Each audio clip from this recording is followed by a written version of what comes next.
திருமகள் TV பல்சுவைகள் படைக்கும் பாசறை.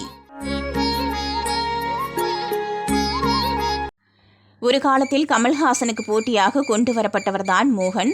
கமலின் call sheet கிடைக்காத தயாரிப்பாளர்கள் மோகனிடம் சென்ற காலமும் இருந்தது. கர்நாடகாவை சேர்ந்த மோகனுக்கு தமிழ் அவ்வளவாக பேச வராது.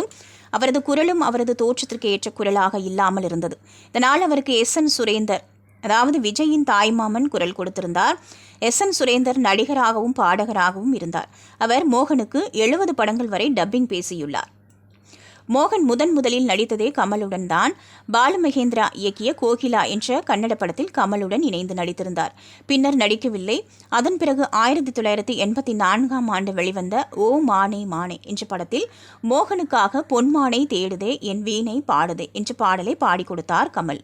இந்த பாடலை கமல் பாடியது குறித்து ஒரு சுவையான தகவல் உண்டு. வேறு படத்தின் பாடல்கள் குறித்து இளையராஜாவுடன் பேச பிரசாத் ஸ்டுடியோ சென்றார் கமல். அப்போது இளையராஜா பொன்மானை தேடுதே பாடலின் ஒத்திகையில் இருந்தார். பாடல் ரொம்ப பிரமாதமாக இருக்கிறதே, யார் பாடுகிறார்கள் என்றார் கமல். யாரையும் முடிவு செய்யவில்லை, உனக்கு பிடிச்சிருந்தா நீயே பாடிவிடு என்றார் இளையராஜா. கமலும் ஒப்புக்கொண்டார். ஆனால் இந்த பாட்டுக்கு நடிக்கப் போவது மோகன் என்றாராம் இளையராஜா. யார் நடிச்சா என்ன, பாட்டு உங்களோடது தானே என்று கமல் உடனே பாடி கொடுத்துள்ளார்.